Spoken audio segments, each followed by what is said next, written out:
Housing federation तर्फे आपलं सगळ्यांचं स्वागत करतो.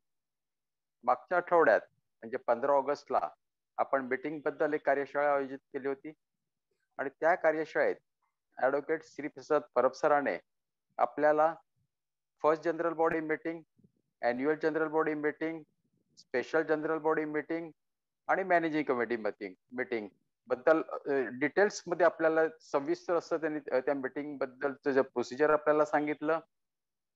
आणि आजचा जो आपला विषय आहे तो सहकारी गृहनिर्माण संस्थांच्या इमारतीचा पुनर्विकास करण्याबाबत 4 जुलै 2019 12 पानाचं सर्क्युलर आहे महाराष्ट्र सरकारचं. सर्क्युलर एकदा वाचल्याने ते कळणं फार कठीण आहे, फार किचकट सर्क्युलर आहे. आणि त्या सर्क्युलर मध्ये ही जी पुनर्विकासाची जी मीटिंग आहे ती कशा प्रकारे घ्यायची त्याबद्दल आज आपल्याला मार्गदर्शन करण्यासाठी ॲडव्होकेट श्रीप्रसाद परब सरांना आपण इकडे आमंत्रित केलेले आहे. तरी मी ॲडव्होकेट श्रीप्रसाद परब सरांना विनंती करतो की त्यांनी आमच्या श्रोत्यांना मीटिंग बद्दलचं म्हणजे पुनर्विकासच्या मीटिंग बद्दलचं मार्गदर्शन करावं. Advocate Shriprasad Parab sir. धन्यवाद म्हात्रे साहेब आणि सर्व पार्टिसिपेंट्सना प्रणाम करून आपण आज आपला जो सेशन आहे, जो आपला लास्ट पार्टचा सेशन आपला राहिला होता तो कव्हर करायचा आपण प्रयत्न करूया. गेल्या सेशन मध्ये आपण ॲन्युअल जनरल बॉडी मीटिंग आणि स्पेशल जनरल बॉडी मीटिंग आणि कमिटी मीटिंग्स बद्दल डिस्कस केलं होतं आणि त्याच प्रिन्सिपल्सच्या आधारावरती एक स्पेशल जनरल बॉडी मीटिंग आपली राहिली होती. ती होती रिडेव्हलपमेंट संदर्भातली, म्हणजे जे आपल्याला 4 जुलै 2019 जे सर्क्युलर आहे त्या सर्क्युलर संदर्भातली जी मीटिंग होती त्या मीटिंग संदर्भात आपण एक वेगळं सेशन घ्यायचं असं आपण ठरवलं होतं आणि त्याच सेशनच्या आधारावरती आपण हा अभ्यास करायचा प्रयत्न करणार आहोत की 4 जुलै 2019 नेमकं रिडेव्हलपमेंटचं सर्क्युलर आहे तरी काय. आणि मग ते रिडेव्हलपमेंटच्या सर्क्युलर मध्ये आपण ज्या वेळेला एंटर करतो 4 जुलै 2019 रिडेव्हलपमेंटचं सर्क्युलर आहे त्या अगोदर 3 जानेवारी 2009 सर्क्युलर होतं आपल्याकडे, म्हणजे GR होता रिडेव्हलपमेंट संदर्भातला. डिरेक्टिव्ह प्रिन्सिपल्स होते की गाईडलाईन्स होते एक प्रकारचे की सोसायटीला जर रिडेव्हलप करायचं असेल तर तुम्हाला ते गाईडलाईन्स आहेत तुम्ही ते फॉलो करावे. का फॉलो करावेत तर त्यासाठी त्यांनी रिझन्स त्याच डिरेक्शन मध्ये म्हणजे त्याच GR मध्ये दिलं होतं की जेणेकरून आमच्याकडे बरेचसे कंप्लेंट आलेले आहेत की सोसायटीच्या रिडेव्हलपमेंट प्रक्रियेमध्ये ट्रान्सपरन्सी नाही आहे, फेअर ट्रान्सपरंट वेनी डेव्हलपर अपॉइंट होत नाहीये आणि म्हणून हे आम्ही काही गाईडलाईन्स आहेत ते सेक्शन 79A अंतर्गत गव्हर्नमेंट स्टेट सांगते आपल्याला की आम्ही हे तुम्हाला देत आहोत. या अनुषंगाने तुम्ही हे प्रिन्सिपल्स फॉलो करा आणि या प्रिन्सिपल जर तुम्ही फॉलो केले तर प्रत्येक ट्रान्सपरन्सी म्हणजे प्रत्येक मेंबरला फेअर आणि ट्रान्सपरन्सी जी आहे ती मेंटेन राहील आणि मग डेव्हलपर अपॉइंट करताना सर्वांचा सहभाग त्यामध्ये समाविष्ट होईल.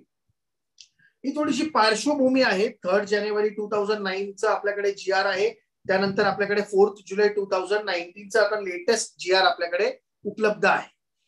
पण हे सर्व करायच्या अगोदर थोडस बेसिक फंडामेंटल्स वरती आपण बघूया की ह्यामध्ये हे सगळं रिलेट कुठे करत आहे.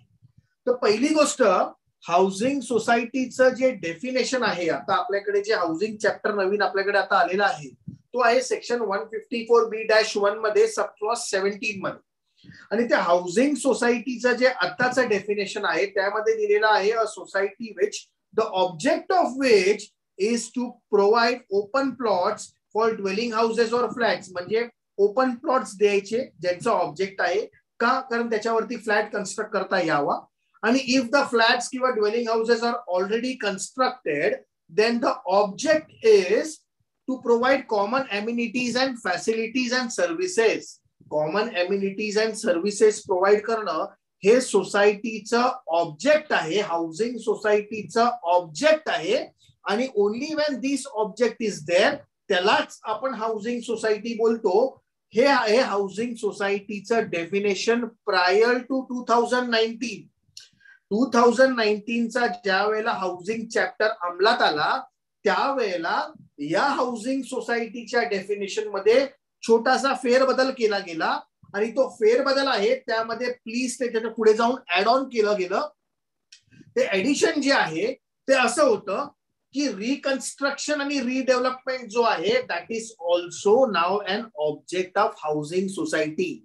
As the number of buildings are dilapidated, dangerous आहेत, रुनियस कंडिशन्स मध्ये आहेत, मग त्या बिल्डिंगचं रिडेव्हलपमेंट करणं, रिकन्स्ट्रक्शन करणं, now that is also an object of housing society.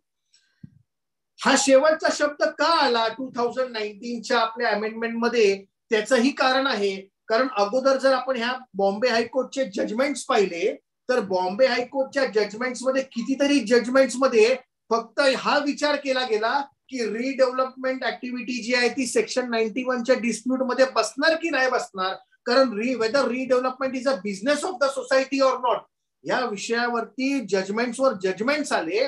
आणि मग रिडेव्हलपमेंट ऍक्टिव्हिटीला बिझनेस ऑफ सोसायटी मध्ये आणण्यासाठी हाऊसिंग सोसायटीच्या डेफिनेशन मध्ये हे वर्ड जे आहे रिकन्स्ट्रक्शन रिडेव्हलपमेंट इनकॉर्पोरेट केलं गेलं.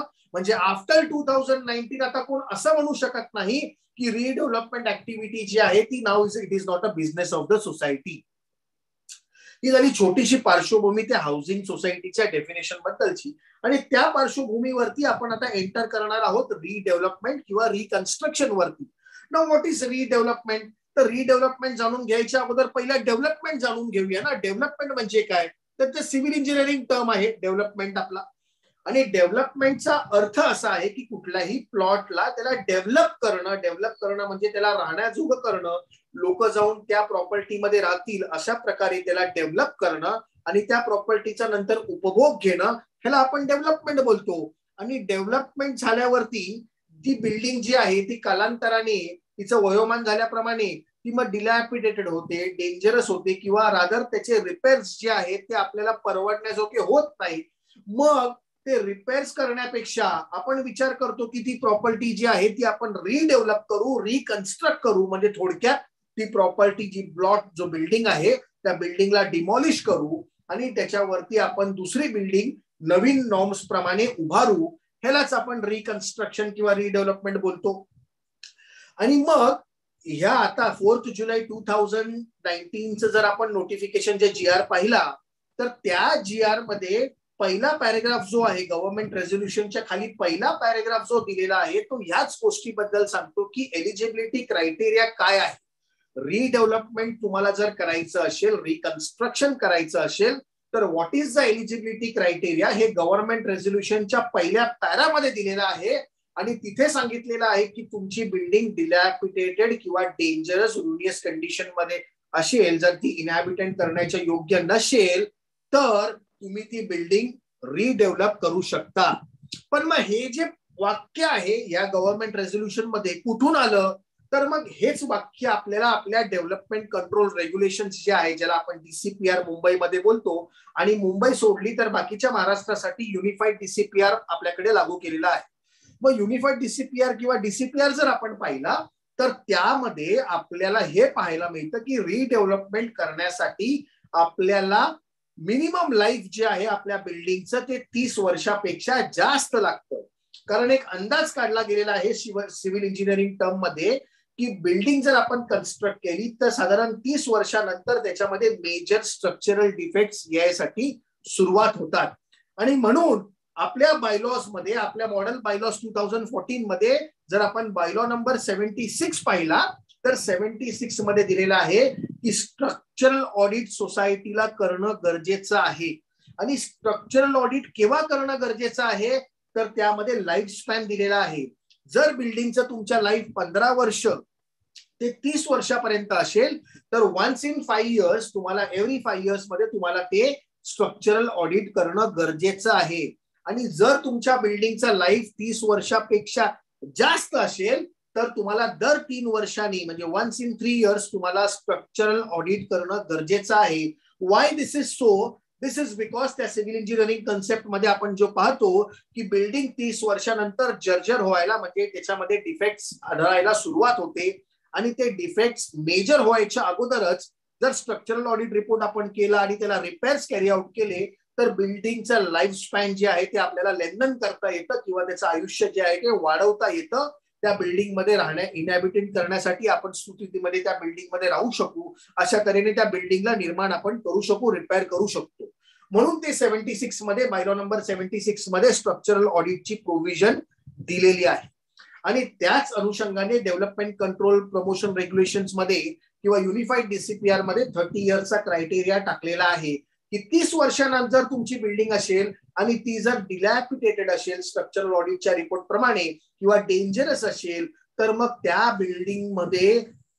बिल्डिंगसाठी तुम्ही रिडेव्हलपमेंट ऍक्टिव्हिटीज रिडेव्हलपमेंट प्रोसेस करू शकता आणि त्यासाठी तुम्हाला कॉर्पोरेशन मध्ये तुम्ही प्रपोजल दाखल करू शकता असं DCPR सांगतो. पण समजा 30 वर्षाच्या आतमध्ये बिल्डिंग असेल आणि ती जर जर्जर झालेली असेल, ती जर डेंजरस असेल, डिलॅपिडेटेड असेल, मग त्याच्यामध्ये आपल्याला रिडेव्हलपमेंट करता येणार की नाही येणार? तर डेव्हलपमेंट कंट्रोल प्रमोशन रेग्युलेशन्स मध्ये एक क्रायटेरिया दिलेला आहे की कमिशनरला डिस्क्रिशनरी पॉवर्स दिलेले आहे आणि ते पॉवर्स या केसमध्ये ते लोक एक्सरसाइज करतात. मग ते पहिले पाहतात की बिल्डिंग खरंच डिलॅपिडेटेड आहे का, डेंजरस आहे का. मग त्यासाठी स्ट्रक्चरल रिपोर्ट्स जे आहेत ते 2 स्ट्रक्चरल इंजिनियर्स कडनं पॉझिटिव्ह आलेले आहेत का, या सगळ्या गोष्टी पाहतात. BMC मध्ये जर आपण पाहिलं तर तिथे टॅग कमिटीचा पण एक स्थापन केलेला आहे. ते टॅग कमिटी येऊन इन्स्पेक्ट करते.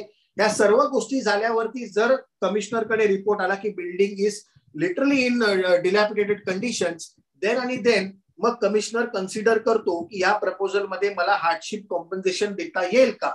तर ह्या फॅक्टर्स सगळे पाहता या फॅक्टर्स प्रमाणे हे रिडेव्हलपमेंट प्रोसेस जे आहे ते चालतं. आणि ज्या वेळेला आपण परत आपल्या 4 जुलै 2019च्या GR कडे येऊया तर त्या GR मध्ये पहिल्या पॅराग्राफने आपल्याला एलिजिबिलिटी क्रायटेरिया हा सांगितलेला आहे 30 वर्षाचा.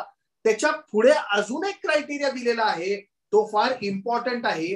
तो सांगितलेला आहे की अँड असा शब्द पुढे वापरलेला आहे आणि त्यानंतर असं लिहिलेलं आहे की त्यानंतर तुम्ही एलिजिबल राहिला पाहिजे रिडेव्हलपमेंट करण्यासाठी. म्हणजे तुमच्या DCPRच्या प्रमाणे रिडेव्हलपमेंट करण्यासाठी तुम्ही एलिजिबल पाहिजे. हा एलिजिबलचा अर्थ काय? तर या एलिजिबलचा अर्थ आहे की सोसायटीच्या नावावरती टायटल पाहिजे. म्हणजे कन्व्हेन्स जो आहे तो सोसायटीच्या नावावरती झालेला असेल तर आणि तरच तुम्ही रिडेव्हलपमेंट ऍक्टिव्हिटी करू शकाल. का हे आलेलं आहे एलिजिबिलिटी क्रायटेरिया?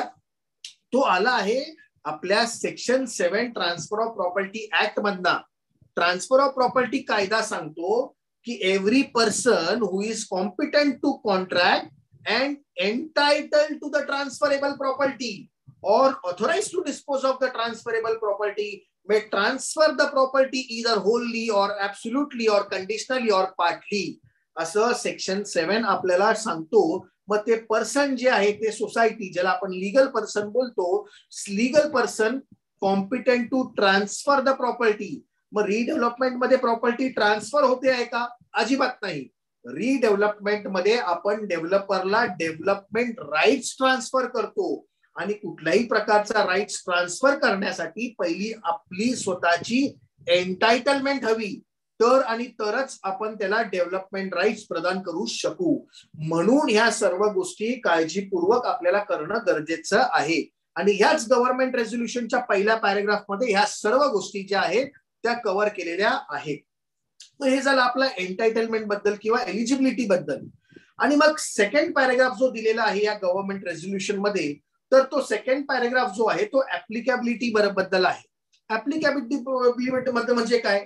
तर एकतर हे जे प्रोसेस आहे, हे जो GR दिलेला आहे तो कुठल्या रिडेव्हलपमेंटसाठी लागू पडतो, कुठल्या रिडेव्हलपमेंटसाठी तो ऍप्लिकेबल आहे.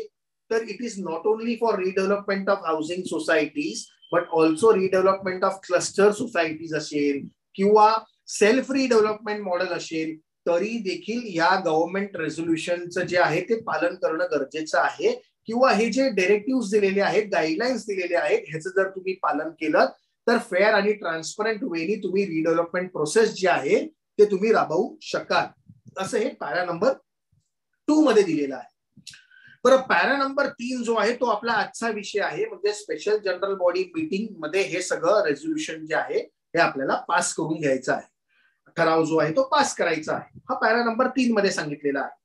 आणि पॅरा नंबर 4 मध्ये सर्वात इम्पॉर्टंट अशी गोष्ट सांगितलेली आहे जी आजकाल बरेचशी वेळेला चर्चेला होती विषय, तो म्हणजे ऑथोराइज ऑफिसर किंवा ऍडमिनिस्ट्रेटर जर सोसायटीवर असेल then he cannot undertake the process of redevelopment. हे पॅरा नंबर 4 मध्ये गव्हर्नमेंट रेझोल्युशन मध्ये ऑलरेडी सांगितलेलं आहे, तरी देखील हा विषय आपण आजकाल चर्चेमध्ये पाहत आहोत. पॅरा नंबर 4 क्लिअर झाला. आणि त्यानंतर जो आहे तो आपण एंटर करतो आपल्या स्पेशल जनरल बॉडी मीटिंगच्या प्रोसेसमध्ये.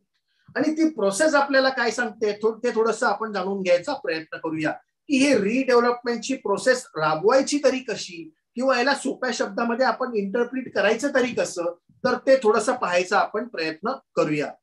मग त्या स्पेशल जनरल बॉडी मीटिंगच्या अगोदर म्हणजे थोडक्यात रिडेव्हलपमेंट जर आपल्या प्रॉपर्टीची आपल्याला करायची असेल, रिडेव्हलपमेंट ऍक्टिव्हिटी जर सुरुवात करायची असेल, तर त्यासाठी पहिल्यांदा आपल्याला 1/5 मेंबर, आपल्या जे सोसायटीची जी स्ट्रेंथ आहे त्या स्ट्रेंथच्या 1/5 मेंबरनी आपल्याला रिक्विजिशन पाठवलं पाहिजे, जे आपण ऑलरेडी आपल्या बायलॉ नंबर 96च्या स्पेशल जनरल बॉडी मीटिंग मध्ये पाहिलं होतं गेल्या सेशन मध्ये. सेम इकडेही 1/5 मेंबर लोक आपल्याला एक रिक्विजिशन पाठवतील की स्पेशल रिडेव्हलपमेंटची जी पॉलिसी आहे ती आपण त्याचा विचार करूया, अंमलात आणूया, आणि त्याबद्दलचे काही सजेशन्स असतील तर त्याबद्दलचे काही त्यांचे काही प्लॅन्स असतील ते देखील ते लोक त्या रिक्विजिशन लेटर मध्ये आपल्याला पाठवतील, म्हणजे सेक्रेटरी किंवा कमिटीला पाठवतील.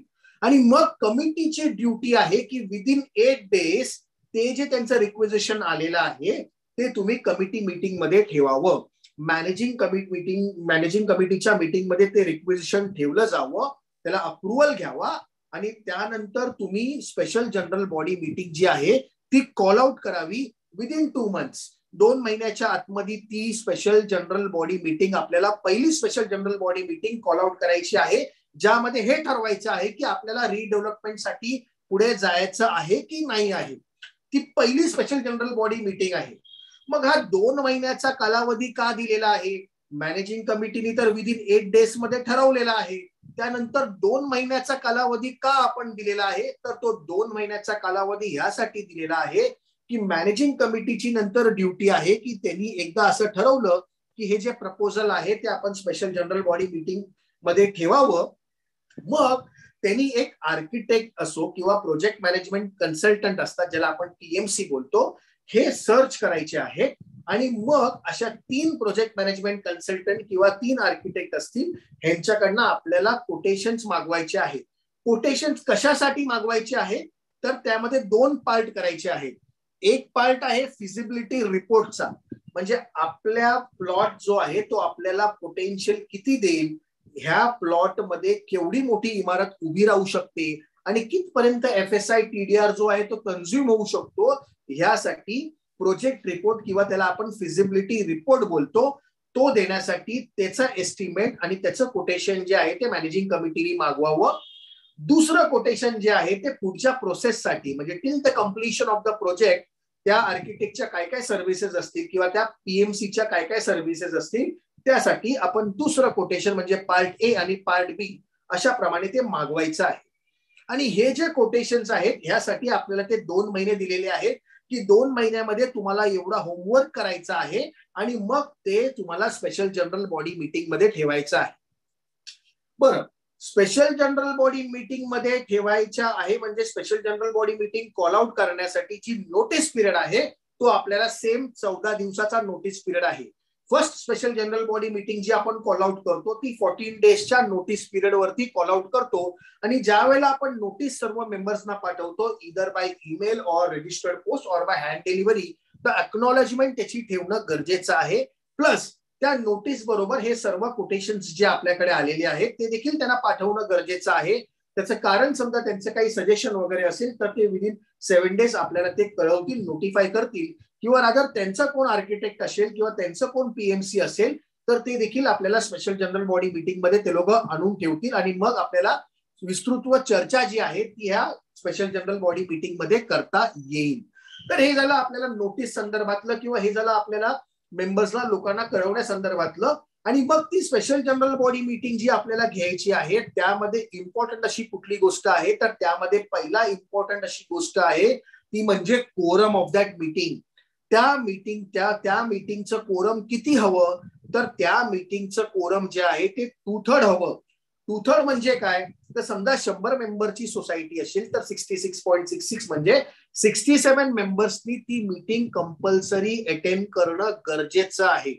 जर त्यापेक्षा खाली मेंबर जर आले आणि ती मेंबर कोरमसाठी ती मीटिंग फुलफिल होऊ शकली नाही, तर मग ती मीटिंग जी आहे ती आपल्याला ऍडजर्न करावी लागेल.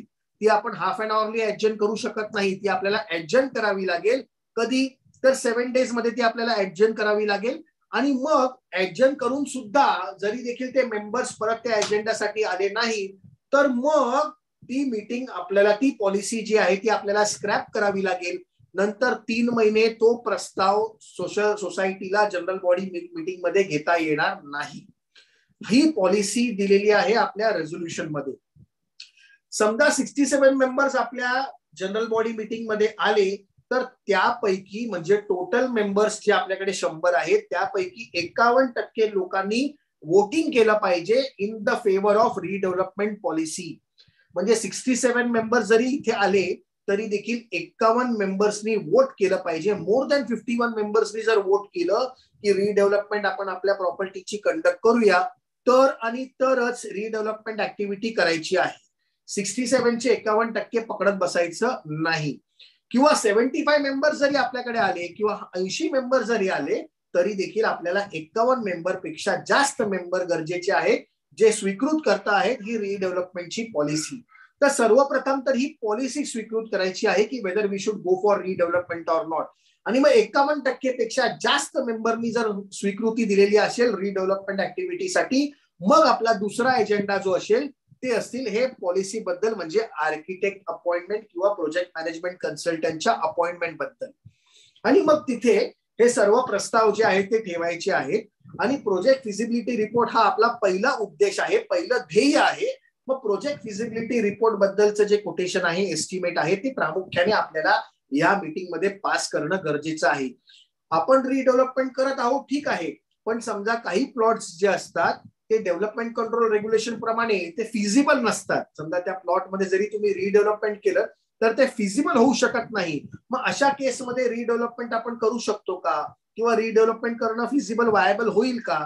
मग ह्या गोष्टीसाठी पहिलं आर्किटेक्ट किंवा पीएमसी ला आपण सांगायचं की तुम्ही आम्हाला एक फिजिबिलिटी रिपोर्ट द्या आणि त्याचं एस्टिमेट आपण अप्रूव्ह करून त्या आर्किटेक्ट किंवा प्रोजेक्ट मॅनेजमेंट कन्सल्टंटना आपण अपॉइंट करायचं आहे, त्यांना आपण नियुक्त करायचं आहे. मग हा झाला आपला मेन 2 एजेंडा आपण जे तिथे प्रामुख्याने डिस्कस करणार आहोत.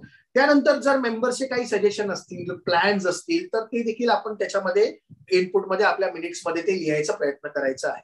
बरं, ही झाली आपली मीटिंग. मग ह्या संदर्भातले जे काही आपण मिनिट्स करतो ते मेंबर्सना कळवायचे आहेत. पण आपण मागच्या मीटिंग मध्ये, जसं आपण मागच्या सेशन मध्ये ते अॅन्युअल जनरल बॉडी मीटिंगचं वगैरे पाहिलं की 3 महिन्यामध्ये आपल्याला मिनिट्स करायचे आहेत, तसा प्रकार इथे नाही आहे. इथे आपल्याला अर्जन्सी आहे. इथे आपलं काम जे आहे ते डे टू डे ऍक्टिव्हिटीज मध्ये असेल, म्हणून इथे दिलेलं आहे की विदिन 7 डेज तुम्हाला ते मिनिट्स करणं गरजेचं आहे आणि ते मेंबर्सना पोहोचवणं गरजेचं आहे. नॉट ओनली मेंबर्स, इकडे एक क्रायटेरिया दिलेला आहे, जर तुम्हाला फेअर आणि ट्रान्सपरंट वेने हे रिडेव्हलपमेंट प्रोसेस राबवायचं असेल तर एक सोसायटीची वेबसाईट क्रिएट करणं गरजेचं आहे.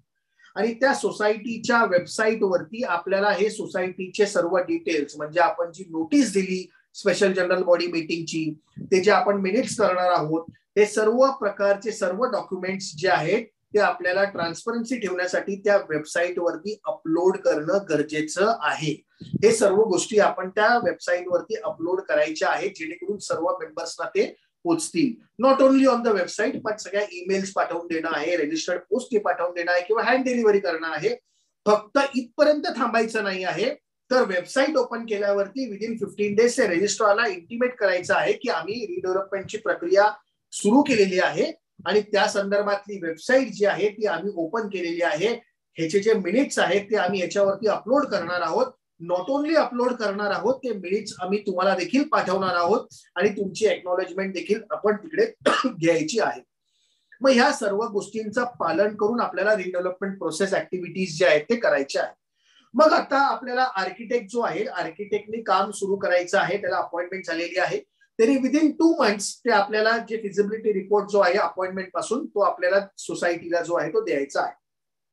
बरं, फिजिबिलिटी रिपोर्ट करण्यासाठी आर्किटेक्टला काय काय करावं लागतं, तर सर्वप्रथम आर्किटेक्ट जो आहे तो सर्वे करून घेतो पूर्ण प्लॉटचा. कारण काय जे आपल्या प्रॉपर्टी कार्ड वरती काही डायमेन्शन्स दिलेले असतील किंवा आपल्या सातबाऱ्यावरती, म्हणजे आपण सगळ्या महाराष्ट्राबद्दल बोलत आहोत, तर काही डॉक्युमेंट आपल्या ज्या टायटल डॉक्युमेंटवर जे काही डायमेन्शन दिलेले असतील ते डायमेन्शन सर्वप्रथम पहिले टॅली करून घ्यायचे आहेत की तिकडे कुठल्या प्रकारचे एन्क्रोचमेंट आहे का, कुठल्या प्रकारचा सेटबॅक आहे का, किंवा काही रोड वगैरे प्रिझर्वेशन लागलेले आहेत का. मग डीपी रिमार्क्स ज्याला आपण बोलतो, ह्या सर्व गोष्टींची शहानिशा त्यांनी आर्किटेक्टनी करून घ्यायची आहे. त्या प्रॉपर्टीवरती त्या प्लॉटवरती असलेला FSI किती आहे किंवा त्याला TDR किती आहे हे सर्व बेनिफिट्स देखील त्यांनी जाणून घ्यायचे आहेत आणि त्याप्रमाणे त्यांनी फिजिबिलिटी रिपोर्ट जो आहे तो बनवायचा आहे आणि तो मॅनेजिंग कमिटीला सबमिट करायचा आहे. फिजिबिलिटी रिपोर्ट मॅनेजिंग कमिटीकडे आल्यावरती ताबडतोब मॅनेजिंग कमिटीने पहिली मॅनेजिंग कमिटीची मीटिंग जी आहे ती अनाऊन्स करायची आहे. त्या अनाऊन्स करायच्या अगोदर हा जो रिपोर्ट आहे हा सर्व मेंबर्स पर्यंत पोहोचला पाहिजे. मग तो पोहोचणार कसा, तर आपण त्यासाठी वेबसाईट ऑलरेडी क्रिएट केलेली आहे. तर त्या वेबसाईट वरती तो जो रिपोर्ट आहे तो अपलोड करायचा आहे रादर, किंवा आपल्याकडे अजून काही वेज आहेत जे ईमेल वेज आहे, इलेक्ट्रॉनिक मीडिया आहे किंवा रजिस्टर्ड पोस्ट आहे किंवा हँड डिलिव्हरी आहे. अशा तऱ्हेने मेंबर्सना ते रिपोर्ट जो आहे तो पोचवायचा आहे आणि त्यांचे सजेशन देखील त्यामध्ये आपल्याला मागवायचे आहे. आणि मग मॅनेजिंग कमिटीच्या मीटिंगमध्ये अलॉंग विथ दॅट सजेशन्स किंवा ते मेंबर्स देखील पार्टिसिपेट करू इच्छिल तर त्यांना पार्टिसिपेट करू देणं आहे. आर्किटेक्टला मॅनेजिंग कमिटी मीटिंगच्या मीटिंगमध्ये बोलवणं गरजेचं आहे आणि डिस्कशन करून तो पोटेन्शियल जो आपल्याकडे आलेला आहे त्याप्रमाणे आपल्याला रिडेव्हलपमेंटचा जो पहिला पाया आहे तो पहिल्या पायाचा जो आहे तिथे आपल्याला शुभारंभ करायचा आहे. त्या पहिल्या पायाला आपण बोलतो ड्राफ्ट टेंडर्स, म्हणजे टेंडर्स सुरू करायचे आहेत. टेंडर्सला आपण पहिला पाया ह्यासाठी बोलतो कारण जर फिजिबिलिटी रिपोर्ट मध्ये प्लॉट फिजिबलच नसेल तर रिडेव्हलपमेंट तिकडे स्क्रॅप होऊन जाईल. मग आपल्याकडे एकच ऑप्शन राहील की जाऊन मेजर स्ट्रक्चरल रिपेअर्स जे आहेत ते कॅरी आउट करावे लागतील. पण जर आपला प्लॉट फिजिबल असेल तर मग पहिली पायरी आपण टाकतो ती आहे ड्राफ्ट टेंडर डॉक्युमेंटची. मग आपण आर्किटेक्टला इन्स्ट्रक्शन देतो आणि मग तो सेकंड पार्ट जो त्याचा कोटेशनचा आहे तो पिक्चर मध्ये येतो. जर फिजिबिलिटी रिपोर्ट पर्यंत we are satisfied with the architect किंवा satisfied with the project management consultant, मग आपण काय करतो, मग आपण त्या आर्किटेक्ट किंवा प्रोजेक्ट मॅनेजमेंट कन्सल्टंटला पुढच्या गोष्टींसाठी नियुक्त करतो. आणि पुढच्या गोष्टीमधली पहिली गोष्ट आहे ती म्हणजे ड्राफ्ट टेंडर्स. आणि मग त्या आर्किटेक्टने किंवा त्या प्रोजेक्ट मॅनेजमेंट कन्सल्टंटनी ड्राफ्ट टेंडर्स बनवायला घ्यायचे आहेत आणि ते ड्राफ्ट टेंडर्स जे आहेत ते आपल्या स्पेसिफिकेशन म्हणजे आपल्याशी डिस्कस करून त्याप्रमाणे बनवून घ्यायचे आहे. म्हणजे काय काय डिस्कस करायचं आहे तर ड्राफ्ट टेंडर्स मध्ये पहिली गोष्ट ते जे क्रायटेरिया त्या दोन प्रकारचे ते टेंडर्स असतात, पार्ट ए आणि पार्ट बी, ज्याला आपण टेक्निकल बिड बोलतो आणि एक फायनान्शियल बिड बोलतो. तर हे दोन्ही प्रकारचे बिड्स जे आहेत ते ड्राफ्ट टेंडरच्या स्वरूपामध्ये पहिले तर मॅनेजिंग कमिटीला स्टडी करण्यासाठी द्यायचं आहे. त्यामध्ये आपल्याला काय काय कंडिशन्स हवे, आपल्याला क्लॉजेस काय काय हवे याप्रमाणे डिस्कस करून ते मॉडिफाय करायचे आहे. त्यानंतर जे आपल्याला स्पेसिफिकेशन हवे आहेत आपल्या प्रोजेक्टमध्ये, आपले स्पेसिफिकेशनची रिक्वायरमेंट काय आहे ती आर्किटेक्टनी प्रोजेक्ट मॅनेजमेंट कन्सल्टंटनी आपल्या बरोबर शेअर करायची आहे आणि we have to freeze that specifications, that amenities आपल्याला फ्रीज करायचे आहे. आणि ते फ्रीज करून मग आपण फायनल टेंडर डॉक्युमेंट कडे जातो आणि ते फायनल डॉक्युमेंट जे आहे ते आपण परत मॅनेजिंग कमिटीमध्ये त्याला अप्रुव्हल घेऊन ते आपण फ्लोट करतो. फ्लोट करतो याचा अर्थ काय, मग आपण त्या आर्किटेक्टला सांगतो की तुम्ही आता हे जे ड्राफ्ट टेंडर डॉक्युमेंट आहे ते फ्लोट करा मार्केटमध्ये. तुमच्या ओळखीचे परिचयाचे जे काही रिनाउंड डेव्हलपर्स असतील त्यांच्याकडे हे टेंडर्स त्यांना द्या आणि त्यांना आम्हाला कोट करायला सांगा, आम्हाला ऑफर त्यांची द्यायला सांगा. आणि मग आपण पेपर ऍडव्हर्टाइजमेंट देखील देतो. गव्हर्नमेंट रेझोल्युशन मध्ये पेपर ऍडव्हर्टाइजमेंट बद्दल बोललं नाही आहे, पण आपल्या लिगल टर्म्स मध्ये जर आपण पाहायला गेलो तर आपण एक इंग्लिश न्यूजपेपर आणि लोकल लँग्वेजचा जो आपला न्यूजपेपर आहे त्यामध्ये आपण ऍडव्हर्टाइजमेंट देतो आणि आपण कॉल करतो की तुम्ही आम्हाला बिड करा, आम्ही हे टेंडर डॉक्युमेंट्स आमच्याकडनं तुम्ही घेऊन जा आणि त्याप्रमाणे आम्हाला ते रिडेव्हलपमेंटसाठी बिड करा. या प्रकारे आपण सर्व मेंबर्सनाही ते टेंडर डॉक्युमेंट देतो, सांगतो की जर तुमचा कोण परिचयाचा डेव्हलपर असेल तर त्याला देखील तुम्ही घेऊन येऊ शकता. अशा प्रकारे सर्व मार्केटमध्ये म्हणजे इन पब्लिक ऍट लार्ज आपण ते टेंडर डॉक्युमेंट आहे ते फ्लोट करतो आणि मग त्याप्रमाणे डेव्हलपर्स जे आहेत ते डॉक्युमेंट्स जे आहेत ते फिलअप करून सील्ड एन्व्हलप मध्ये ते आपल्याकडे पाठवतात, आपल्या मॅनेजिंग कमिटीला ते देतात, सबमिट करतात, त्यांच्या टाइम लिमिट प्रमाणे ते सबमिट करतात.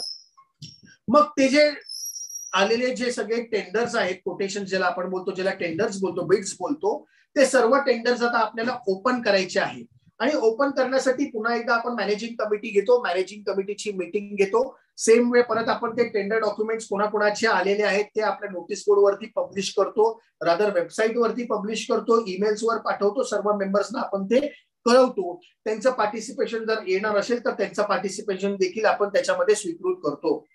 आणि मग मॅनेजिंग कमिटीच्या मीटिंग मध्ये आपण ते टेंडर डॉक्युमेंट्स ओपन करतो.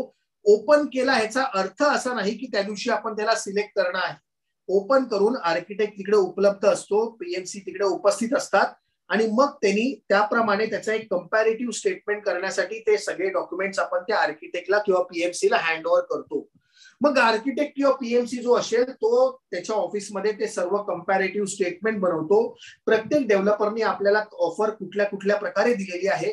थोडक्यात आपल्याला ऍपल टू ऍपल कम्पेअर करायचं असते, ऍपल टू ऑरेंज कम्पेअर करून आपल्याला चालणार नाही, म्हणून त्याला कंपॅरेटिव्ह स्टेटमेंट जे आहे ते करणं गरजेचं आहे. मग आपल्याला कळतं की कुठल्या विषयामध्ये, कुठल्या स्पेसिफिकेशन मध्ये या डेव्हलपरनी आपल्याला कोट केलेलं आहे.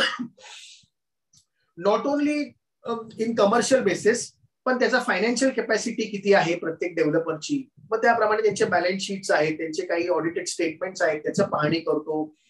किंवा त्याचं टेक्निकल कॅपॅसिटी किती आहे, त्याच्याकडे इन्फ्रास्ट्रक्चर काय आहे, या सर्व गोष्टीची पाहणी जी आहे ती प्रोजेक्ट मॅनेजमेंट कन्सल्टंट किंवा आर्किटेक्ट करतात.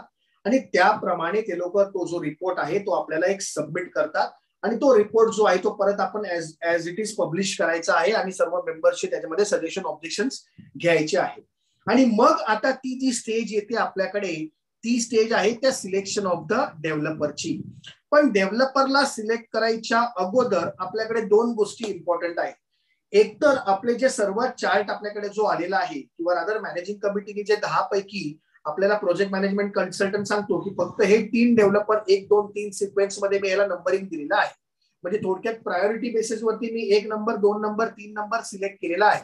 तर मॅनेजिंग कमिटीमध्ये आपण त्या 3 जणांचं सिलेक्शन करून मगच पुढे प्रोसीड करतो.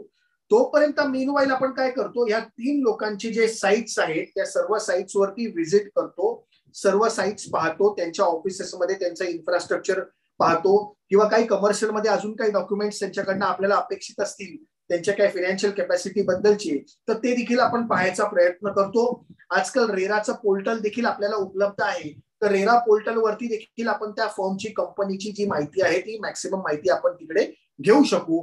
त्या फर्म मध्ये किती लिटिगेशन पेंडिंग आहेत हे देखील आपण सर्च करू शकतो. तर हा सर्व होमवर्क जो आहे तो मॅनेजिंग कमिटीची रेस्पॉन्सिबिलिटी आहे. आणि त्यानंतरच जी स्पेशल जनरल बॉडी मीटिंग आपल्याला कंडक्ट करायची आहे for selection of the developer, ती आपण करू शकतो.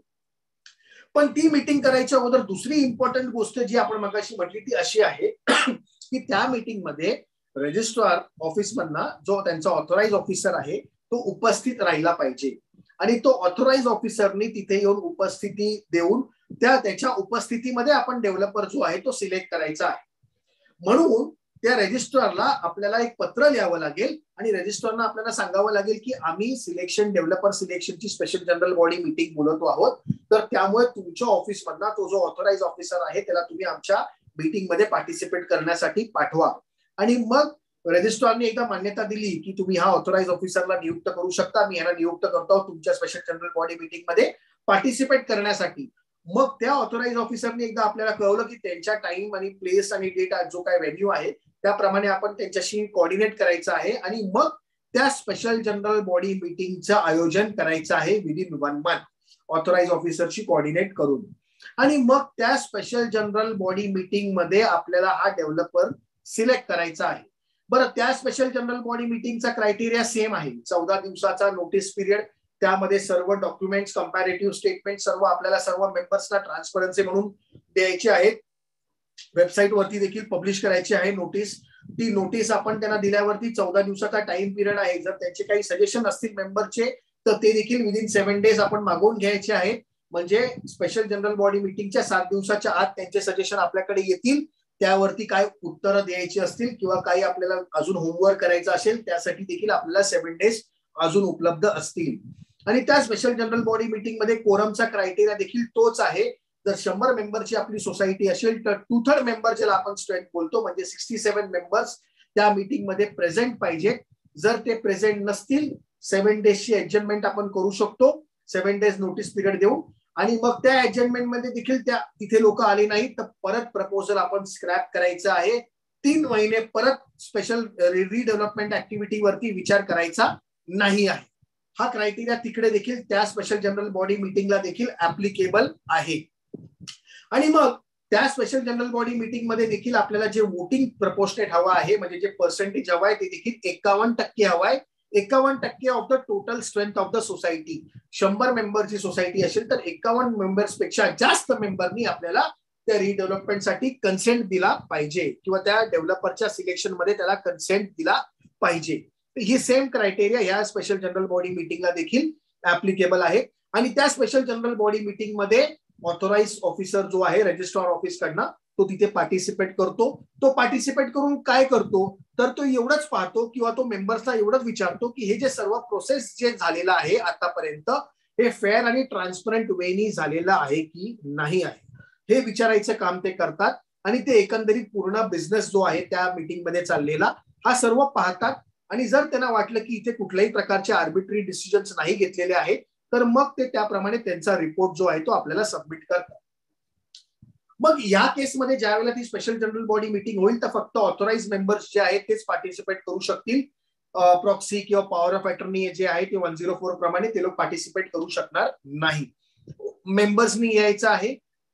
जर गरज पडली तर आयडेंटिटी कार्ड जे आहे ते आपण एन्फोर्स करतो, कारण जर ऑथोराइज ऑफिसरला काही डाऊट आला तर तिथे आयडेंटिटी कार्डनी तो त्यांना चेक करू शकतो. म्हणजे आधार कार्ड, पॅन कार्ड हे आपण मॅन्डेटरी त्या दिवशी तुम्ही घेऊन या असं सांगतो. बरं, ह्या स्पेशल जनरल बॉडी मीटिंग मध्ये अजून एक क्रायटेरिया जो आहे तो इम्पॉर्टंट आहे, तो म्हणजे ही स्पेशल जनरल बॉडी मीटिंग जी आहे ती व्हिडिओ रेकॉर्डेड होईल. ही जी स्पेशल जनरल बॉडी मीटिंगचं जे काही ट्रान्झॅक्शन होईल ते सर्व व्हिडिओ रेकॉर्डेड असेल at the expense of the society. Authorise officer direction देईल की व्हिडिओ रेकॉर्डेडच व्हिडिओ मीटिंग जी आहे ती झाली पाहिजे. आणि ह्यामध्ये जे डेव्हलपर्स आहेत जे 1, 2, 3 आपण सिलेक्ट केलेले आहेत त्या डेव्हलपर्सचे प्रतिनिधी देखील इथे उपस्थित राहू शकतात. ऑथोराइज रिप्रेझेंटेटिव्ह देखील त्या मीटिंग मध्ये उपस्थित राहू शकतात. आणि त्याप्रमाणे मग एक एक एजेंडा जो आहे तो स्टेप बाय स्टेप घ्यायचा आहे. पहिलं आहे एजेंडा कंपॅरेटिव्ह स्टेटमेंट जे आहे ते आपल्याला सर्व मेंबर्सना एक्सप्लेन करायची आहे. 1 नंबर, 2 नंबर, 3 नंबर जे आपण भाग केलेले आहेत प्रत्येक डेव्हलपर बद्दलची माहिती, कमर्शियल माहिती, फायनान्शियल माहिती, टेक्निकल माहिती जी आहे ती आपल्याला सर्वांना पुरवायची आहे. आणि साईट व्हिजिट्स बद्दलचा जो काय आपला रिपोर्ट आहे तो रिपोर्ट देखील आपण त्या मेंबर समोर ठेवायचा आहे. आणि या सर्व गोष्टी झाल्यावरती आता मेंबर्सनी म्हणजे पूर्णच्या पूर्ण general body meeting society general बॉडीच्या मीटिंग मध्ये तुम्हाला मेंबर्सनी डिसाईड करायचं आहे की आता कुठल्या डेव्हलपरला आपल्याला सिलेक्ट करायचं आहे. आणि मग त्यापैकी एखाद्या डेव्हलपरला ज्याला आपण सिलेक्ट करतो त्या डेव्हलपरचा तिथे ऑथोराइज रिप्रेझेंटेटिव्ह असतो, त्याचा ताबडतोब आपण तिकडे कन्सेंट घेतो. जर ऑथोराइज रिप्रेझेंटेटिव्ह नसेल तर आपण असं समजतो की त्याचं डीम्ड कन्सेंट आहे आणि मग त्याप्रमाणे पुढची प्रोसेससाठी आपण चालू करतो. मग त्या स्पेशल जनरल बॉडी मीटिंग मध्ये आपण डेव्हलपरचं सिलेक्शन केलेलं आहे. ऑथोराइज ऑफिसर तिकडे उपस्थित आहे आणि त्यानंतर त्यांनी आपल्याला रिपोर्टही असा दिलेला आहे की मी हे पूर्ण प्रोसेस अटेंड केलेली आहे. फेअर ट्रान्सपरंट वेनी जे आहे सोसायटीने कामकाज केलेलं आहे. बरं, यानंतर स्टेप संपली का? इथे आपला स्टेप संपली का? तर नाही. ह्याच्यानंतर रोल जो असतो तो ऍडव्होकेट्स लोकांचा असतो. म्हणजे सोसायटीचे जे ऍडव्होकेट्स आहेत किंवा डेव्हलपरचे जे ऍडव्होकेट्स आहेत हे डेव्हलपमेंट अग्रीमेंट बनवतात आणि डेव्हलपमेंट अग्रीमेंट जे आहे ते सोसायटीला पाठवतात. सोसायटीचे जे ऍडव्होकेट्स आहेत ते डेव्हलपमेंट अग्रीमेंटची स्क्रुटिनी करतात. ते तपासतात की वेदर ते जे आहे ते आपल्या टेंडर डॉक्युमेंट्सला कन्फर्म होतात का, त्याच्याबरोबर मॅच करतात का, किंवा त्याच्यातले कुठले क्लॉज जे आहेत ते डेव्हलपरनी मान्य नाही केलेले आहेत. या सर्व गोष्टींच्या डेव्हलपमेंट अग्रीमेंट मध्ये आपण शानिशा करतो. बरं, मेजर फॅक्टर जो आहे तो डेव्हलपमेंट अग्रीमेंट मध्ये कुठला असावा? तर मेजर फॅक्टर जो आहे तो असावा कन्सिडरेशनचा. म्हणजे कन्सिडरेशन म्हणजे थोडक्यात आपण डेव्हलपमेंट राईट्स मध्ये त्यांना काय देणार आहोत आणि ते त्या मोबदल्यात आपल्याला काय देणार आहेत. आपल्याला केवढा इन्क्रीज एरिया देणार आहेत, आपल्याला केवढा कॉर्पस फंड देणार आहेत, आपल्याला केवढा रेंट देणार आहेत, ब्रोकरेज देणार आहेत, शिफ्टिंग चार्जेस देणार आहेत. ह्या सर्व गोष्टींचा समावेश कन्सिडरेशनचा डेव्हलपमेंट अग्रीमेंट मध्ये आलेला असतो. दुसरं इम्पॉर्टंट गोष्ट जी आहे ती सगळ्या सोसायटीने काळजी ठेवावी ती म्हणजे टाइम पिरियडची. Whether time is the essence of the contract or not. Time पिरियडचा जो आहे बऱ्याच डेव्हलपमेंट अग्रीमेंट मध्ये आम्ही कोर्टामध्ये हे पाहिलेलं आहे की कुठेही टाइम पिरियड जो आहे तो क्लिअरली मेन्शन केलेला नसतो. थोडक्यात जर आपण आपले डेव्हलपमेंट अग्रीमेंट पाहिले तर त्यामध्ये दिलेलं असतं की सीसी आल्यावरती 24 महिन्यामध्ये बिल्डिंग जी आहे ती आम्ही पूर्ण करू असं डेव्हलपर आपल्याला सांगतो. पण सीसीचा कालावधी किती आहे हे कुठेही क्लॅरिफाय करून मेन्शन केलेलं नसतं. त्यामुळे बऱ्याचशा ठिकाणी डेव्हलपर लोक ह्याचं प्रोटेक्शन घेतात. आमचंच एक मॅटर होतं की जे आर्बिट्रेशन पासून सुप्रीम कोर्टापर्यंत आम्ही चालवलो आणि तिथे जिंकलो होतो, तर तिथे देखील हा मुद्दा जो आहे तो उपस्थित झाला होता आणि तिथे देखील डेव्हलपरने हा मुद्दा उपस्थित केला होता की whether time was the essence of the contract or not. तर या सर्व गोष्टींची काळजी जी आहे ती आपल्याला डेव्हलपमेंट अग्रीमेंट फ्रेम करताना घ्यायची आहे. मॅनेजिंग कमिटीला आपण ऑथोराइज करतो की तुम्ही हे सर्व गोष्टी करायच्या असतात. त्यांनी त्यांच्या सॉलिसिटर्स किंवा ऍडव्होकेट्स बरोबर बसून ह्या सर्व गोष्टी ज्या आहेत त्या शानिशा करून मगच डेव्हलपमेंट अग्रीमेंट जे आहे ते एक्झिक्यूट करायचं आहे. तर ही सर्व प्रोसेस जी आपण पाहिली, ही सर्व प्रोसेस जी आहे ती आपण पूर्वी देखील राबवत होतो. म्हणजे हे रेझोल्युशन यायच्या अगोदर देखील आपण हे करत होतो.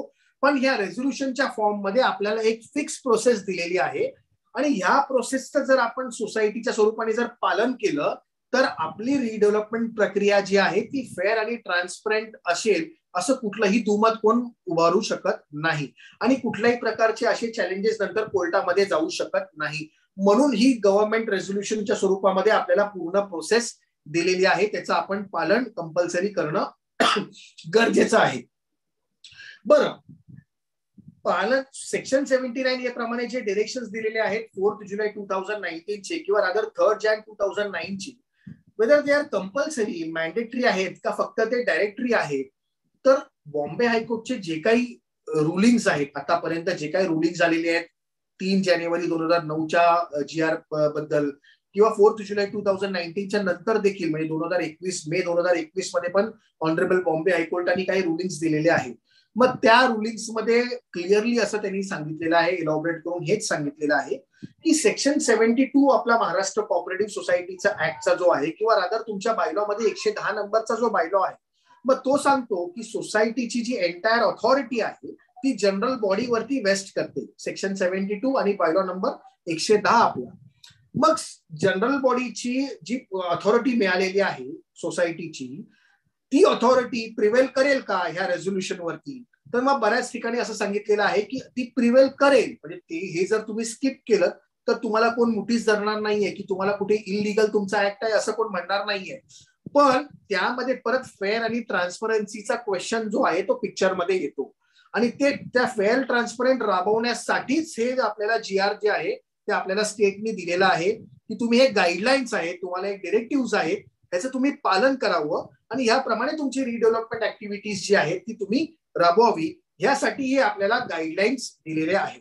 तर अशा तऱ्हेने या GR बद्दलचा एक छोटासा जो सेशन होतं म्हणजे ते स्पेशल जनरल बॉडी मीटिंगचं जे सेशन आपल्या मागच्या सेशन मध्ये राहिलं होतं ते आपण इथे कम्प्लीट करायचा प्रयत्न केला आणि इथे आपण थांबून हा जो लेक्चर आहे तो कन्क्लूड करूया.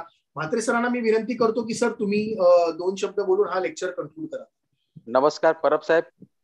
आजचा जो विषय होता रिडेव्हलपमेंट, तुम्ही स्वतः सिव्हिल इंजिनियर आहात, स्ट्रक्चरल इंजिनियर आहात, चार्टर्ड इंजिनियर आहात आणि नव्या मुंबईत पूर्वी, आता नाहीये, पूर्वी बऱ्याचशा सोसायटीचं तुम्ही स्ट्रक्चरल ऑडिट देखील केलेलं आहे. त्याच्यामुळे हा जो विषय आहे रिडेव्हलपमेंट, तुमच्याशिवाय मला ना असं वाटत की कोणी चांगला ग्रस्त ते एक्सप्लेन करू शकेल. फार चांगल्या प्रकारे तुम्ही आमच्या श्रोत्यांना आज रिडेव्हलपमेंट बद्दल मार्गदर्शन केलं. त्याबद्दल मी तुमचे देखील Navi Mumbai cooperative housing federation तर्फे फार फार आभार मानतो. आणि आज रक्षाबंधन असताना सुद्धा आजची अटेंडन्स फार चांगली आहे.